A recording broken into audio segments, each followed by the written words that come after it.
Uruguayos haciendo el futuro Uruguay.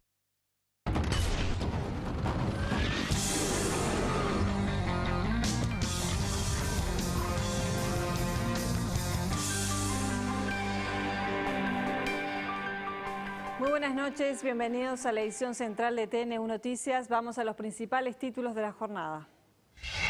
Los presidentes de la región se reúnen de forma urgente por situación en Venezuela. Mujica y el canciller partirán en la madrugada a Lima al encuentro de la UNASUR. Está previsto que el mandatario concurra a la asunción de Maduro, a donde también irá la presidenta argentina Cristina Fernández. La Cámara de Diputados analiza el proyecto de megaminería, que será aprobado con los votos oficialistas y algunos de la oposición. El móvil en vivo desde el Parlamento con los detalles de la discusión. Una multitudinaria movilización de los trabajadores del Zunca recorrió el centro de Montevideo y llegó al Palacio Legislativo. Los obreros reclaman condiciones laborales más seguras. La distribución de combustible en las estaciones de servicio volverá a estar afectada desde mañana por un nuevo conflicto en el sector. En la mirada política, el historiador Gerardo Caetano analiza la posible fusión de blancos y colorados para un único candidato a la Intendencia de Montevideo. Una carta sospechosa dirigida al presidente de Estados Unidos, Barack Obama, fue interceptada por inteligencia. La investigación determinó que contenía un veneno mortal. En Venezuela continúa la tensión en los días previos a la asunción de Nicolás Maduro. El equipo de TN1 Noticias realiza los primeros reportes desde Caracas. Uruguay juega la segunda fecha del hexagonal del Sub-17 y Nacional juega con Barcelona de Guayaquil por la Copa Libertadores de América.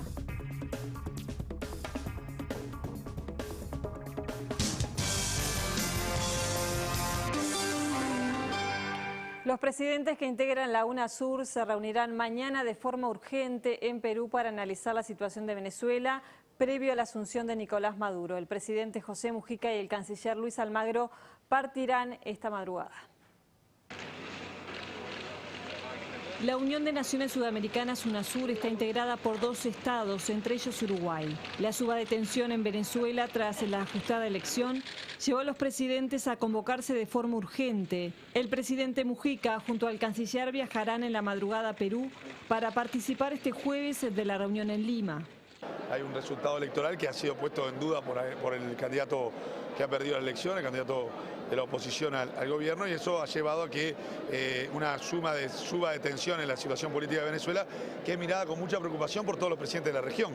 Lo que todos queremos es que el proceso venezolano siga en paz, sin violencia, y que se respeten los resultados electorales y que hagan los procesos constitucionales que están previstos para dar garantías a todos de que la elección cumplió con todos los requisitos.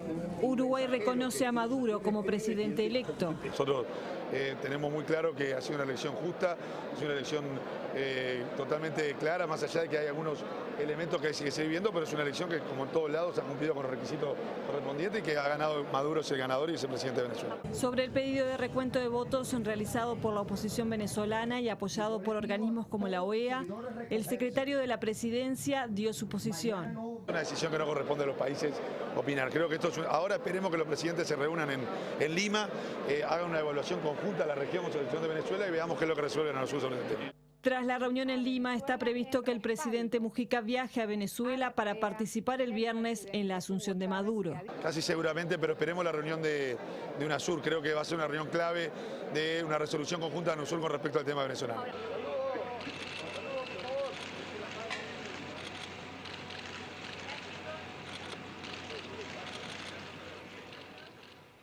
Está previsto entonces que el presidente de la República participe de la asunción de Nicolás Maduro el próximo viernes en Venezuela. En Caracas, recién llegado está el equipo de TN1 Noticias.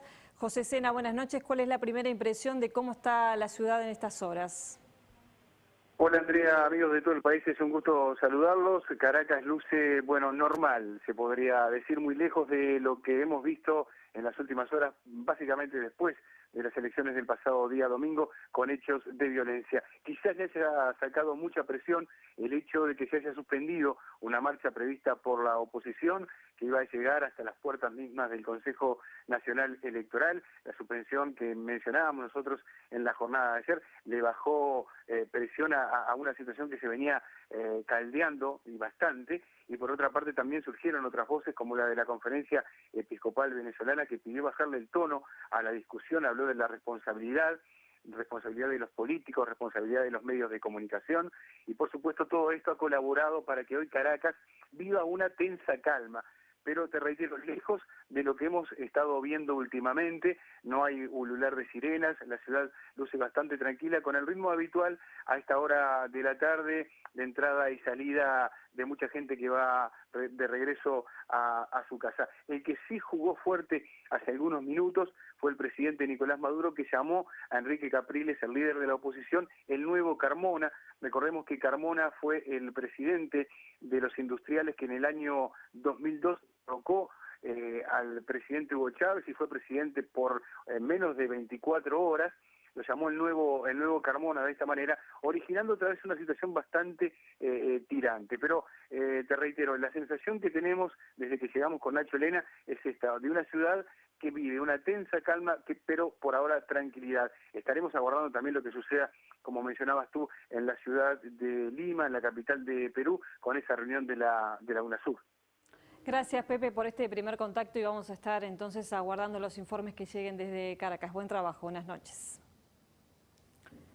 Y seguimos en tema porque el líder de Alianza Nacional, Jorge Larrañaga, dijo que el proceso electoral en Venezuela fue irregular y por tanto el recuento de votos sería necesario para refrendar el resultado que dio como ganador de los comicios a Nicolás Maduro. Para el senador nacionalista Jorge Larrañaga, es notorio que las elecciones presidenciales venezolanas se realizaron en un marco de escasas garantías. Un proceso electoral irregular, con enormes falencias, donde lamentablemente ha habido violencia, muertes, enfrentamientos en una sociedad dividida, confrontada, que tendrá que encontrar su mejor destino, y en un proceso electoral donde quedan sombras, interrogantes, dudas enormes con respecto a la legitimidad del resultado. En este contexto, Larrañaga reflexionó que sería positivo para la democracia venezolana el recuento de votos, tal como pide el candidato opositor Enrique Capriles. Lamentablemente ya ha habido una proclamación, creo que no se han cumplido con los pasos jurídicos necesarios, pero no me corresponde a mí resolver ese tema porque no pretendo tener injerencia en asuntos de otros países. Sí pretendo velar por la validez democrática de los resultados electorales, que nos parecen deben ser inobjetables sobre la base de representar la voluntad expresa, clara y contundente del pueblo del país en donde se realizan las elecciones. Las declaraciones de Larrañaga fueron recabadas tras el acto que cerró la incorporación del diputado canario Alberto Perdomo a las filas de Alianza Nacional, tras abandonar la UNA, espacio liderado por el herrerismo. Pasamos a otros temas. Mañana podría escasear combustible en gran parte de las estaciones de servicio de Montevideo debido a dos movilizaciones. Una, la de los trabajadores de ANCAP, y otra de la Unión de Transportistas de Combustibles.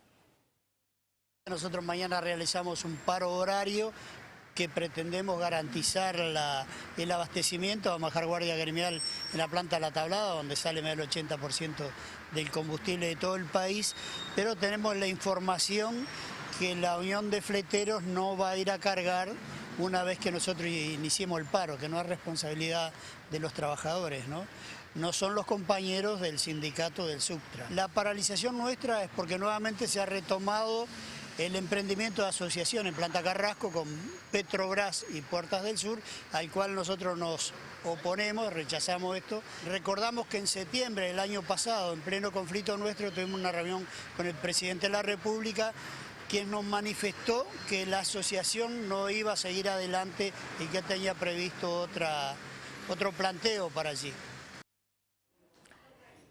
Y hoy fue otro día en que se buscó avanzar en una solución para el conflicto en el sector lácteo. Sobre la mesa hay una nueva propuesta del Poder Ejecutivo. Mañana será analizada por los trabajadores a las 2 de la tarde. Por ahora no se habían acercado las partes en lo que refiere al porcentaje de recuperación salarial. Recordamos que la distribución de derivados de leche fue restringida en las grandes superficies, al tiempo que la distribución es normal en el comercio minorista. La leche fresca no es afectada ni en su recibo en planta ni en la distribución para todo el comercio. Para hoy estaba previsto un encuentro entre trabajadores del sector y representantes del PIT-CNT, la que debió suspenderse por cuestiones de agenda, ya que el presidente viajaba a Perú y Venezuela en las próximas horas. Continuamos en el ámbito sindical porque los trabajadores de la construcción pararon sus actividades y se movilizaron pidiendo que se apruebe la ley de responsabilidad penal en el ámbito laboral que permita reducir las muertes. Con banderas y en masa se movilizaron trabajadores de la construcción de todo el país, desde el Obelisco para así llegar al Palacio Legislativo. Familiares de personas fallecidas encabezaron la marcha llevando una remera y recordándolos. Un trabajador de la construcción muere por semana trabajando, según datos del Banco de Previsión Social. La idea de la movilización Todos Juntos por la Vida es pedir a los legisladores que aprueben rápidamente la ley de responsabilidad penal en el ámbito laboral para que no haya más muertes en el sector. Que hasta ahora son muy pocos los casos que han pasado por la justicia de responsabilidad de los empresarios, pero hay que recordar, bueno, que esta ley es general, sería general. En 2012 hubo 54.000 trabajadores lastimados, por lo que desde el Zunca exigen respuestas inmediatas. Este año llevamos 2 trabajadores fallecidos y hay 3 trabajadores que están en una situación muy delicada, ¿verdad?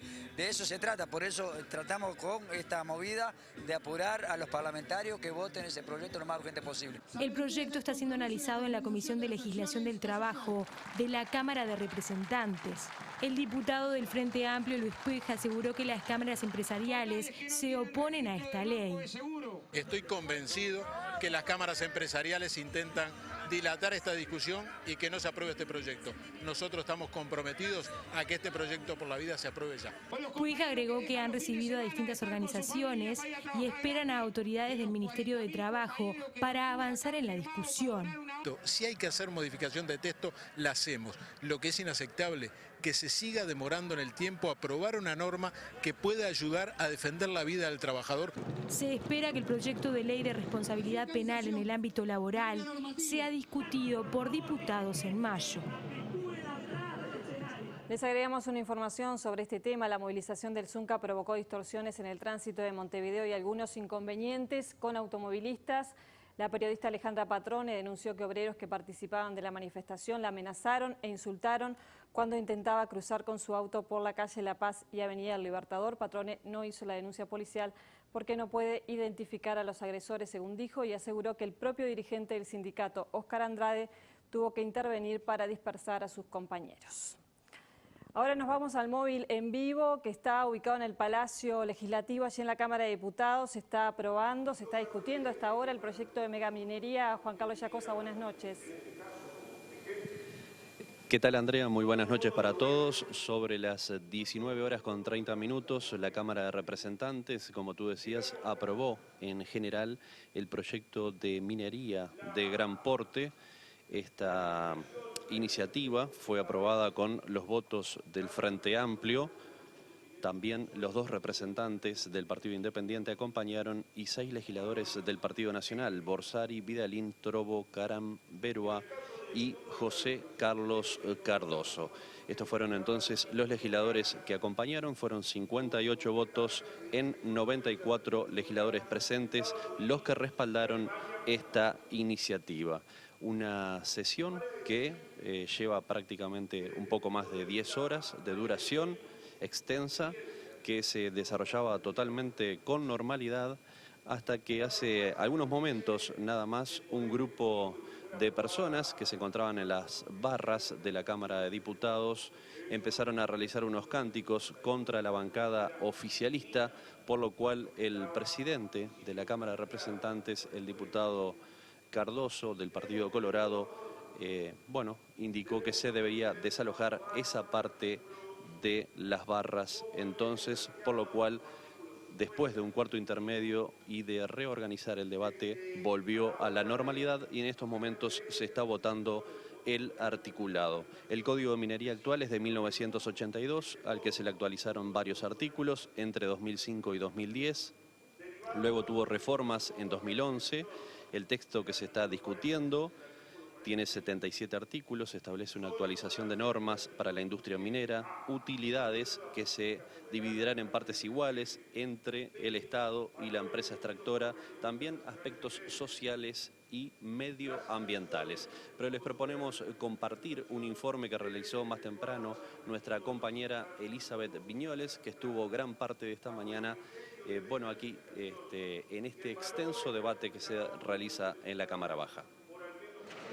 El proyecto define la minería de gran porte como aquella actividad metálica que tenga una inversión mayor a los 100 millones de dólares y se desarrolla en un territorio de más de 400 hectáreas. Las utilidades se dividirán en partes iguales entre el Estado y la empresa extractora.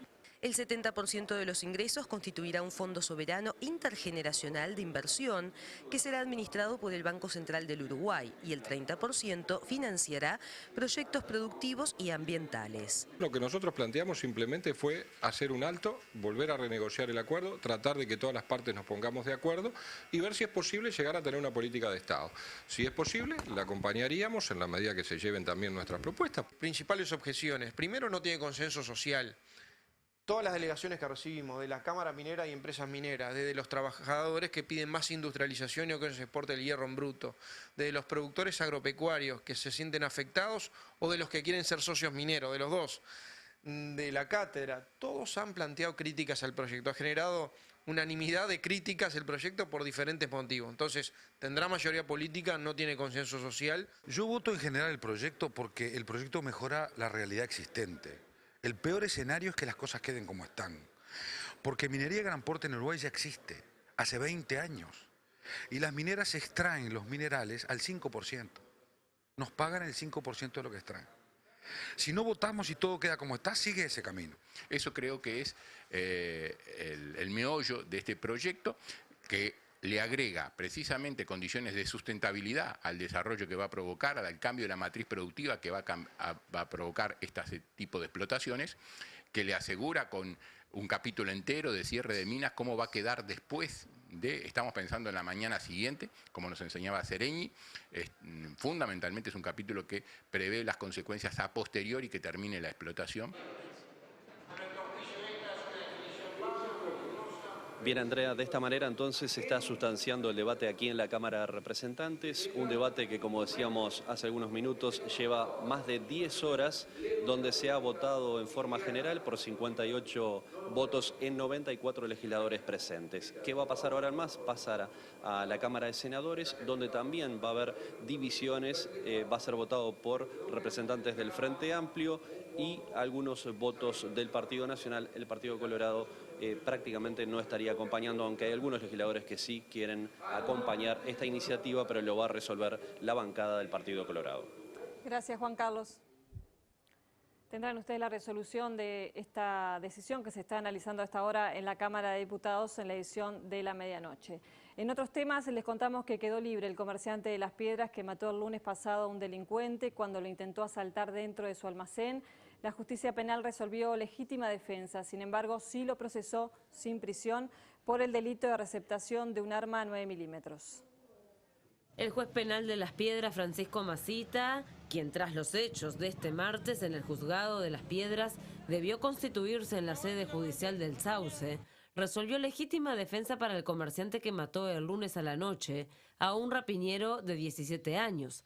5 testigos abonaron el relato del comerciante y de su madre, a quien el rapiñero apuntó en la cabeza dentro del almacén, mientras que al comerciante le exigía dinero. Solo un testigo, amigo del rapiñero, relató que había ingresado a buscar una cerveza y el comerciante le disparó en el pecho. El juez Masita, quien dijo a TNU Noticias que seguirá investigando este extremo, entendió que esta versión no se sostenía porque todos los testigos relataron que lo pretendió asaltar. De hecho, una vez que el comerciante disparó al rapiñero en el pecho, se le incautó su arma una vez que el delincuente cayó fuera del almacén. El comerciante de iniciales MC, de 33 años, fue procesado por receptación porque compró el arma en una feria a sabiendas que era robada. En 2010, un policía de San José había denunciado que se la habían hurtado. El comerciante la compró a $5.000 pesos, mientras que el arma asciende a unos $900.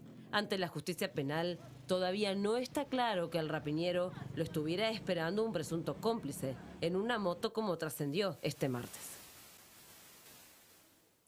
Desde hoy, la aerolínea Air France retoma sus vuelos entre París y Montevideo. De esta manera y con la llegada en las próximas semanas de Air Europa y la posibilidad de una aerolínea turca y una de Medio Oriente, Uruguay recupera su conectividad aérea.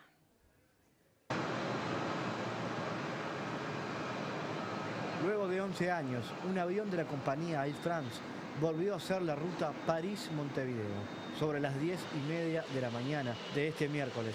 Un Boeing 777 arribaba e inmediatamente era bautizado.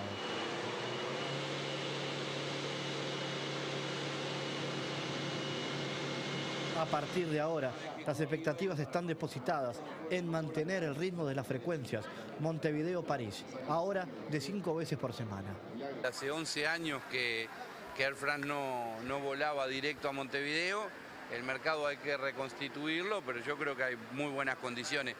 Las empresas no toman decisiones empresariales si no ven que hay posibilidades. Mientras tanto, desde el gobierno se buscan nuevas posibilidades de conexión aérea. Vamos a buscar acuerdos con Turquía. El jueves nos reunimos con la aerolínea turca y también estamos tratando de hacer conexiones con algún país árabe, de Emiratos Árabes, que nos permita también asegurar la conectividad con Asia. En el marco de la llegada de nuevas aerolíneas europeas al Uruguay, el Ministerio de Turismo está planteando una estrategia en las capitales de ese continente para atraer turistas. Son las acciones promocionales típicas que hacemos, que tiene que ver con ronda de negocios, con promociones, con folletería, con capacitación de los que venden en Europa para que conozcan mayor el destino, tiene que ver con eso.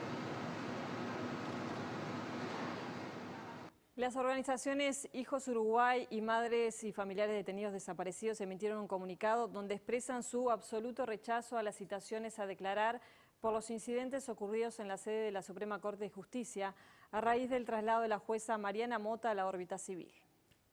Tanto hijos como madres y familiares de uruguayos detenidos desaparecidos expresaron su indignación por el hecho de que la justicia haya decidido citar a declarar a militantes de derechos humanos por manifestarse pacíficamente, dice entre otras cosas el comunicado. Ante estas citaciones nosotros nos sentimos realmente preocupados porque nos pega en el fondo la indiferencia de la justicia frente a los delitos que nosotros venimos hace 40 años denunciando y que consideren necesario e importante tener que convocar a los participantes de una manifestación que se dio de manera pacífica. Además, se observa como un retroceso para el país las declaraciones de algunos integrantes de la Suprema Corte de Justicia en relación a temas vinculados a los derechos humanos.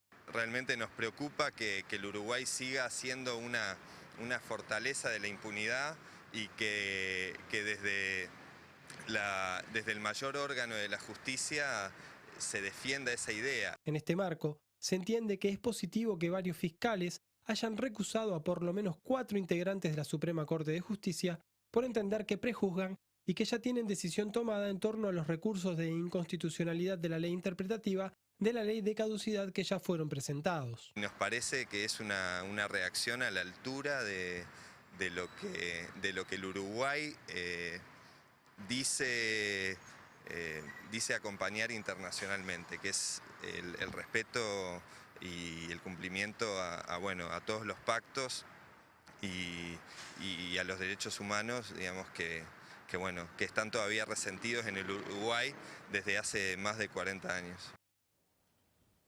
Cientos de dirigentes y militantes del Partido Comunista se movilizaron esta tarde frente a la Suprema Corte de Justicia. Depositando una rosa roja en la puerta de la sede, rechazaron la declaración de inconstitucionalidad de la norma que interpretó la ley de caducidad.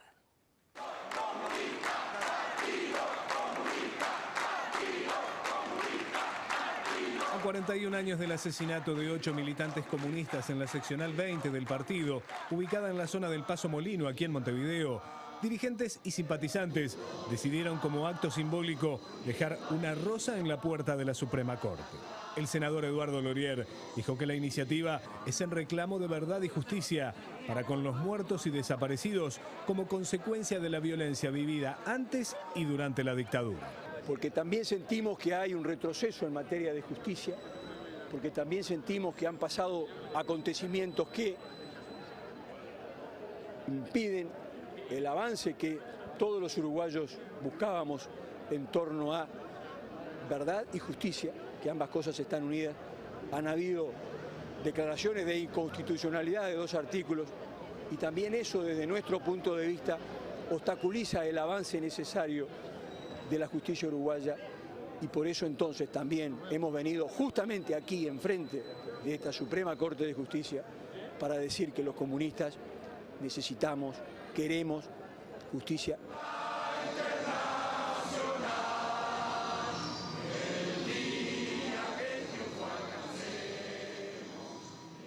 Hoy se celebra la independencia del Estado de Israel. El embajador en Uruguay destacó las relaciones que unen ambos países. La economía marcha muy bien. Los últimos años hemos tenido fronteras muy pacíficas, no había actos de terrores. El país es cada vez más próspero, el nivel de vida de los ciudadanos es muy buena. Israel está ubicada en el puesto número 22 hoy en el mundo como países exitosos. Y la exportación israelí crece cada vez más. Este año alcanzamos una cifra récord de 91.000 millones de dólares de exportación, un país que hago recordar que tiene el tamaño del departamento de Tacuarembó y más de la mitad es desierto. Pienso que vivimos un momento bueno, aunque el horizonte no es inquietante porque el vecindario nuestro es cada vez más complicado. No estamos en situación tan feliz como Uruguay, por ejemplo, que no tiene enemigos, que no tienen problemas desde el exterior y que también está con la bendición de la naturaleza. El embajador de Israel fue consultado también sobre la decisión de Uruguay de reconocer el Estado palestino. No estuvimos muy felices con esta decisión, pero bueno, sabemos que es la posición de Uruguay y ese no es una mancha que va a cambiar la buena relación entre Uruguay e Israel. Es un país que encontró su lugar entre las naciones.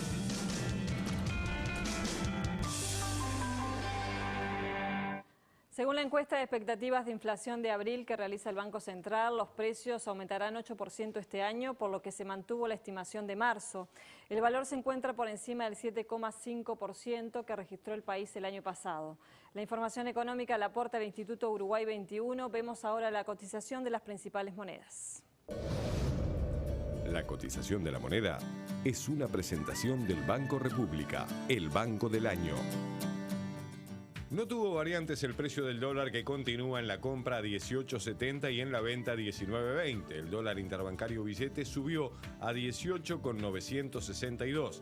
Se mantuvo el peso argentino 1.90, 2.90, bajó el real 8.60, 10.10 y el euro billete también bajó 24.20 en la compra, 25.15 en la venta. La unidad indexada 2,5893.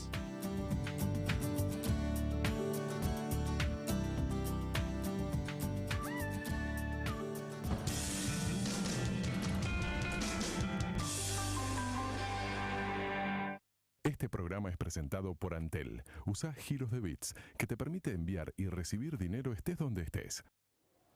El presidente de Venezuela, Nicolás Maduro, pidió a Estados Unidos que no se entrometa en los asuntos internos del país, al tiempo que el máximo órgano de justicia venezolano dijo que no es viable un recuento manual de votos. Ampliamos esta y otras noticias. El recuento manual de votos es imposible en Venezuela, cuyas leyes obligan a que el escrutinio y todo el proceso electoral sea automatizado, según dijo la presidenta del Tribunal Supremo de Justicia, Luisa Morales. En rueda de prensa sostuvo que en Venezuela el sistema electoral es absolutamente sistematizado, de modo que el conteo manual no existe. En tanto, Estados Unidos todavía no decidió reconocer a Nicolás Maduro como presidente electo de Venezuela, según dijo el canciller norteamericano John Kerry, al tiempo que en Caracas continúan las manifestaciones de los opositores liderados por Enrique Capriles para obtener un recuento de los votos tras la ajustada victoria del candidato chavista en la elección del domingo. En el plano diplomático también, representantes de naciones latinoamericanas en la OEA, la Organización de Estados Americanos, respaldaron la elección de Nicolás Maduro como mandatario venezolano. Además, presidentes y expresidentes de América reclamaron a Estados Unidos que reconozca el triunfo del sucesor de Hugo Chávez. En Paraguay comenzaron a llegar los observadores para las elecciones presidenciales del domingo próximo, en las que 3,5 millones de paraguayos elegirán al sucesor del presidente Federico Franco, quien completa el mandato que inició en 2008 Fernando Lugo, destituido el año pasado. Entre más de una decena de candidatos, los principales aspirantes según las encuestas son Horacio Cartes del Partido Colorado y Efraín Alegre del Partido Liberal. Los observadores de los comicios pertenecen a distintas organizaciones, entre ellas la Unión Europea, la Organización de Estados Americanos, la Unión de Naciones Suramericanas y el Parlamento del Mercosur. Una carta dirigida al presidente de Estados Unidos, Barack Obama, contenía una sustancia que pruebas preliminares mostraron que dio positivo para el mortal veneno ricina, según dijeron este miércoles autoridades del país. Las noticias de que la carta dirigida a Obama era objeto de investigación se produjeron en medio de una serie de otras informaciones de sobresospechosos y un paquete que causó la evacuación de partes de 2 edificios del Senado. Un comunicado del FBI agregó que no existe conexión con el ataque en Boston, donde 3 personas murieron con la explosión de bombas cerca de la meta del maratón de esa ciudad. En Boston, en tanto, investigadores habrían identificado a un sospechoso de los ataques con bomba en un video de seguridad, aunque hasta el momento no se habrían realizado arrestos. El Reino Unido despidió hoy a una de las más destacadas y polémicas líderes conservadoras del siglo XX, Margaret Thatcher. El funeral dividió a la opinión pública británica. Les presentamos un informe de nuestro corresponsal, Pablo Monsalvo. El funeral de Margaret Thatcher, quien fuera la primera y hasta ahora única mujer en llegar a primer ministro de este país, convocó a representantes de 170 naciones. Hasta la reina Elizabeth de Inglaterra estuvo presente. Aunque desde el gobierno se aclaró en reiteradas oportunidades de que no se trató de un funeral de Estado, lo único que le faltó para hacerlo fue el nombre. Desde hacía décadas no había tanta pompa al despedir a un político. Lo más parecido fueron las exequias de Lady Diana o de la reina madre hace ya más de 10 años. Yo creo que este funeral refleja perfectamente por qué Margaret Thatcher divide opiniones, ¿no? Es verdad que el público se ha congregado, ha habido aplausos, pero sí que ha habido también algunas pancartas que hacían alusión al coste de ese funeral. Según las cifras que manejan los medios británicos, estamos hablando de 12 millones de euros, unos 10 millones de libras. El gobierno dice que esa cifra es inferior, pero cuando se trata de una política que ha dividido opiniones y que ha dividido a un país, pues es un dinero que sale del bolsillo del contribuyente y evidentemente no todos los británicos están contentos. A pocos metros de distancia de la Catedral de San Pablo, escenario elegido para el último adiós a la también llamada Dama de Hierro, representantes sindicales, quizás los más fuertes detractores que tuvo su gestión, a los que combatió con mano dura y muchos creen de manera despiadada, repudiaron la importancia que se le dio a un funeral que creen debió haberse llevado a cabo en el ámbito privado del que ella era tan proclive y no con dinero público. Durante su gobierno las privatizaciones fueron a toda máquina. Nosotros somos trabajadores del área del transporte y nuestras empresas fueron totalmente aniquiladas. Los trabajadores somos en realidad los que tuvimos que pagar el precio de su gestión. Pero también fueron miles las personas que salieron a las calles a aplaudir el paso del féretro, agradeciéndole a esta mujer lo mucho que creen hizo por su país. Ella logró que el Reino Unido se estabilizara. Mucha gente se olvida de lo mal que estaba nuestro país en esa época, pero ella nos puso nuevamente en funciones. Por cuestiones de salud, no pudieron venir ni la viuda de quien fuera el presidente de los Estados Unidos, Ronald Reagan, el principal aliado político durante su gestión, ni su gran amigo personal, el ex líder soviético Mikhail Gorbachev. El operativo de seguridad fue enorme. Participaron más de 4.000 policías. Es que después de los atentados de la maratón de Boston, aquí se está en alerta máxima. Por expreso pedido de la baronesa fallecida y de su familia, no estuvo presente la presidenta de Argentina, Cristina Fernández, tampoco la embajadora de ese país sudamericano en esta capital. Es que a más de 30 años, la guerra de Malvinas todavía sigue generando conflictos en las relaciones bilaterales entre ambos países. Porque Argentina no cesa en el reclamo de soberanía de las islas y el Reino Unido mantiene la protección en un archipiélago lejano del que muchos se cuestionan aquí su importancia. En Londres, Pablo Monsalvo, TN1 Noticias.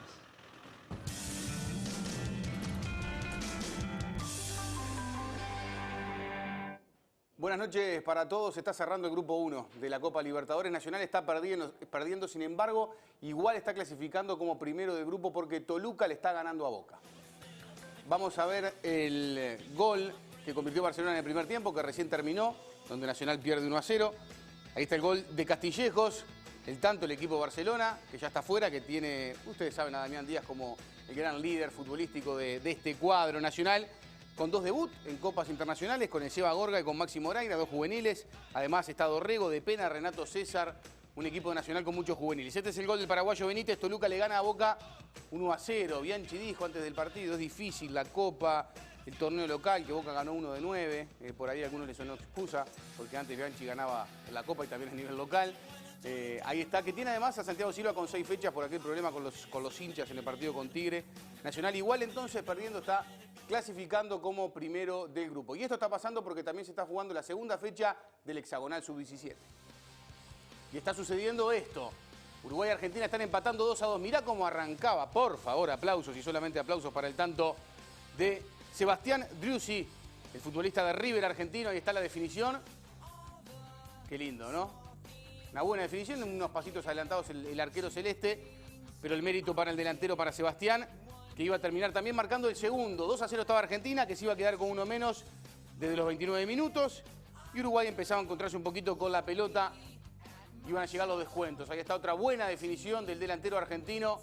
Recordemos que Argentina arrancó muy mal en el torneo y después se repuso. Diferente a lo de Uruguay, que claro, difícil. Con Brasil y Argentina los arranques, ¿no? Ahí está Marcio Benítez, el de Nacional, para el 1-2. Y después Franco Acosta, el de Fénix. Paraguay le ganó a Perú 3-1. Venezuela y Brasil empataron 1-1. Uruguay juega su segundo partido entonces buscando un boleto, los 4 primeros a Emiratos Árabes. Algo que ya consiguió la sub-20 y clasificó a Turquía. Y ayer les prometíamos que a lo largo de la semana íbamos a estar compartiendo entrevistas para conocer más a los futbolistas de la sub-20. Felipe Avenatti, delantero de River, tiene 5 tantos en el torneo de clausura y está viviendo su primer año, experiencia en selecciones nacionales. Felipe Avenatti.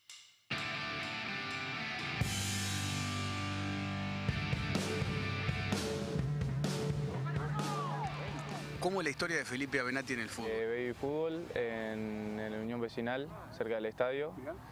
Hice todo el baby fútbol ahí. Después Pablo Cuello me llevó a River Plate. ¿Y ahí hiciste inferiores? Inferiores pre-séptima hasta ahora. Unión Vecinal, si no me equivoco, cantera del Tony Pacheco, sí, entre otros, por ejemplo. Sí. En selecciones juveniles, ¿cómo fue tu historia? ¿Hiciste sub-15, sub-17? No, fue antes de la preselección del sudamericano que de la sub-20 que vine y ahí fue mi comienzo. Uzbekistán, Nueva Zelanda, ¿qué se conoce de ellos? Porque hay equipos que de repente se conocen. En el sudamericano conoces más, pero de mundial es más difícil, ¿no? Sí, son equipos europeos que el principal juego de ellos es el buen toque de pelota, se caracterizan por eso, pero creo que lo que nos resalta a nosotros es la actitud y con eso vamos a ganar. ¿Por qué tan joven decidís hacer el curso de técnico ya? Y porque creo que es otra puerta que se te abre para el futuro y también para seguir aprendiendo. Es una carrera que tiene que ver con lo que a mí me gusta y creo que me va a aportar también para estar dentro de la cancha. ¿Siempre te gustó el tema del estudio? ¿Vos pudiste terminar el liceo? Sí, terminé el liceo, hice medio año de contador en la ORT, pero no me dieron los tiempos porque ya estaba dedicado al fútbol. También hago inglés. Mirá. Y está por ahí más o menos. Sí.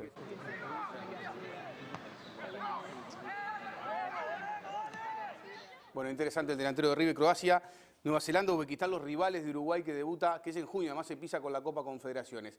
Hablamos del torneo local. La policía recomienda por la feria que el partido de la otra semana de Peñarol Defensor, que se va a jugar o está fijado para jugarse en el Francini, no se juegue por un tema de la feria del día domingo. Se podría correr para el día sábado, es una opción y nosotros la manejamos como la primera posibilidad. Y la otra es que se juegue en el Estadio Centenario. El presidente Nacional opina al respecto. La policía está incidiendo deportivamente. Y lo hace con la Ámsterdam también. Entonces, acá pareciera que todas las señales que se dan es a quien hace las cosas mal lo premio. Porque sin duda eso es una ventaja deportiva. Entonces, o vamos todos o no va ninguno. Pero entonces lo que es peor, como la hinchada de Nacional se porta bien, no puede ir a la Ámsterdam. Porque hay que cuidar el placar. Ese es el argumento.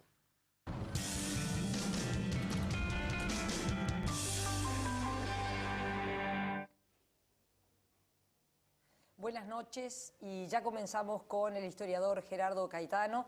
A partir de la decisión del senador Jorge Larrañaga del Partido Nacional, es que ahora tanto el Partido Nacional como el Partido Colorado van a buscar un acuerdo de cara a la elección municipal de 2015 y por allí comenzamos. ¿Cómo está, Gerardo? Buenas noches, ¿qué tal? La carta de Larrañaga el domingo pasado llamada Alternativa Montevideo, en la cual cambia su posición y dice que sí, que efectivamente está de acuerdo en buscar la posibilidad de unirse al Partido Colorado de cara a Montevideo 2015? Bueno, una jugada fuerte, muy fuerte, y también una jugada riesgosa, tal vez muy riesgosa. ¿Por qué esto? Bueno, una jugada fuerte porque, bueno, genera, por primera vez en décadas, una competencia política efectiva por Montevideo, la capital del país, el principal bastión electoral del Frente Amplio. Sin embargo, bueno, no es tan sencillo. Hay ahí toda una ingeniería electoral muy complicada. Recordemos, el sistema electoral es un conjunto de reglas, de oportunidades y de restricciones. El sistema electoral fija que los partidos que incluso van a comparecer en los comicios municipales deben participar obligatoriamente en las internas. Y quienes son electos convencionales en las internas no pueden comparecer en el ciclo electoral por otro partido.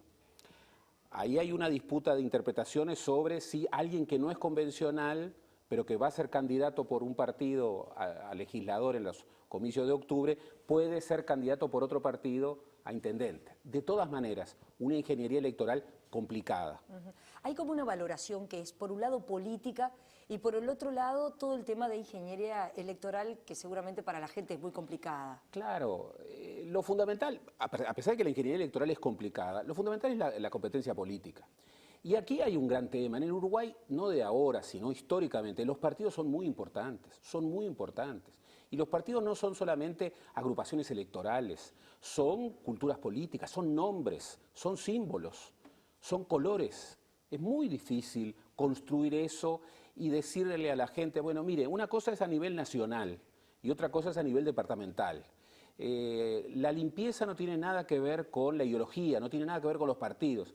La sociedad uruguaya no acepta ese tipo de mensajes.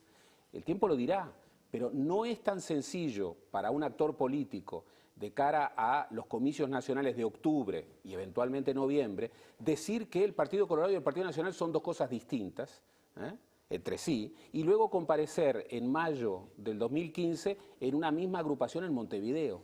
Y votar en la elección nacional en el balotaje, uno al Partido Colorado, el otro al Partido Nacional. Esta idea que la dirigencia frente amplista repite del Partido Rosado, esta idea de que blancos y colorados están convergiendo y que en realidad son más de lo mismo, es una idea que siempre ha favorecido a la izquierda, favorece al Frente Amplio, es de alguna manera un factor que favorece al Frente Amplio. Y lo que uno diría es que Larrañaga tenía razones para enfrentar esta posibilidad. La sorpresa es que ahora Larrañaga, que era quien detenía esta posibilidad, bueno, la allana. Uno se podría preguntarse, bueno, ¿qué gana Larrañaga con esta jugada? Bueno, gana la posibilidad de pelear Montevideo. Sí, pero ¿con qué costos? Porque toda jugada tiene sus costos, no son todos factores favorables. Los costos son que la clave de su candidatura y la clave de su posibilidad de competir con el Frente Amplio, que es diferenciarse muy claramente del Partido Colorado, de un partido que va a llevar como candidato a Bordaberry, y diferenciarse en la interna nacionalista, decir, bueno, el Partido Nacional vuelve a quedar en manos de Larrañaga vuelve a heredar el wilsonismo y hay una reorientación hacia el centro, vuelve a comprometerse, vuelvo a señalar, es una jugada muy fuerte, cambia el tablero de Montevideo, impacta sobre el Frente. Bueno, el Frente Amplio que en la última elección municipal dogmatizó esta idea de que un único candidato, cuando ya en el interior esto de que la única candidatura es una cuestión de principio, bueno, había quedado atrás. El tema de las candidaturas es un tema, es un instrumento. Bueno, es muy claro de que con esta jugada, bueno, el Frente Amplio va a modificar su competencia y ya podemos decir que el Frente Amplio en los próximos comicios municipales va a tener 2 y tal vez 3 candidatos. Sí, en la noticia y su contexto, la presidenta del Frente Amplio, la senadora Mónica Xavier, adelantó su posición personal y dijo que no es un tema de principios, yo estoy de acuerdo con llevar más de un candidato en Montevideo. Parece bastante claro, ya era claro en el 2010, ya era claro. Esa masa frente amplista que de alguna manera votó en blanco. Recordemos que el Frente había ganado en el 2005 con el 60, bajó a un 53. Bueno, entre otras cosas, tal vez hubiera actuado de otra manera si el Frente Amplio se avenía a manifestar 2 candidaturas. El Frente Amplio también va a modificar su competencia y seguramente va a tener 2 y tal vez 3 candidatos en Montevideo. Y en estos momentos, mientras nosotros estamos aquí en el Parlamento, se está discutiendo en la Cámara de Representantes el proyecto de minería de gran porte, que evidentemente puede cambiar la matriz productiva del país. Están los votos del Frente Amplio, están los votos del Partido Independiente, están los votos de por lo menos 2 legisladores del Partido Nacional, es decir, estoy hablando de Cardoso y Trovo, que adelantaron su voto positivo, pero bueno, hay una discusión ya a esta altura maratónica, empezó a las 10 de la mañana y bueno, es un tema también bastante relevante en la agenda política. Un tema muy relevante, porque cuando repasamos esta idea de que el país tiene que tener 4 o 5 temas en los que tiene que llevarse adelante una política de Estado, nunca falta el tema de la minería y el tema del medio ambiente, y aquí no se puede discutir una cosa sin otra. Los partidos habían avanzado en un acuerdo multipartidario, incluso ese acuerdo estuvo, por lo menos en un porcentaje importante, el Partido Colorado, en la comisión parlamentaria respectiva, votó en general el proyecto. Esta actitud del Partido Colorado de separarse y votar en contra no termina de ser comprendida. Incluso los 2 votos, por lo menos, que se perciben como disidentes dentro del Partido Nacional, José Cardoso y Trovo, han establecido de que entre el acuerdo multipartidario, que entre otras cosas se consolidó fuera del Parlamento, luego se consolidó en la comisión, y el proyecto de ley, no hay diferencias sustantivas. Entonces uno dice, bueno, estos acuerdos tan necesarios en clave multipartidaria para temas absolutamente estratégicos, ¿por qué no se logran a la hora de votar los proyectos? Recordemos que si este proyecto no saliera, que va a salir, lo que queda es el código minero, el código de minería. Y todos están de acuerdo que el código de minería favorece mucho más, por ejemplo, Aratirí, o favorece mucho más cualquier otra perspectiva que de alguna manera apueste a una mega minería que sacrifique el medio ambiente. Entonces, todo esto vuelve a ratificar algo que ya sabemos. La campaña preelectoral ya está entre nosotros y está definiendo la conducta de los actores políticos. Gracias, Gerardo. Hasta el próximo miércoles. Nosotros seguimos con más TNU Noticias. Vemos ahora el pronóstico del tiempo de Nubel Cisneros. El jueves habrá que salir abrigados, pues el comienzo de jornada será frío, con nieblas y neblinas aisladas. La tarde se presentará templada a cálida, con cielo ligeramente nublado, no olvidando que hacia la noche regresa el frío. El viernes nuevamente habrá que salir abrigados, pues la mañana estará fría con mínimas que se ubicarán en el entorno de los 9 a 10 grados. En la tarde podremos disfrutar de actividades al aire libre, con temperaturas en ascenso y buena presencia de sol. Y si tiene planes para la noche, deberá tener en cuenta que la misma se presentará fría. Antes de irnos, les recordamos que mañana la Asociación de Maestros de Montevideo va a realizar un paro. A las 10 de la mañana se van a movilizar frente al Banco de Previsión Social, pasando luego por el Ministerio de Economía, y más tarde se van a concentrar en el Consejo de Educación Inicial y Primaria. Los maestros reclaman mejoras salariales y mejores condiciones de trabajo. Nos vamos, continúen en TNU, ya llega Cuéntame. Buenas noches.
Presentó ANCAP, uruguayos haciendo el futuro Uruguay.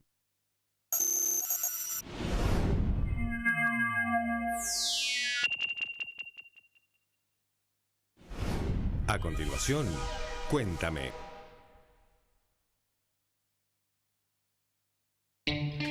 Ahora con Antel, tus recargas electrónicas rinden el doble. Acreditando 100, 200, 300 o 500 pesos, recibís gratis 100% adicional para decir todo lo que quieras. Recarga donde te quede.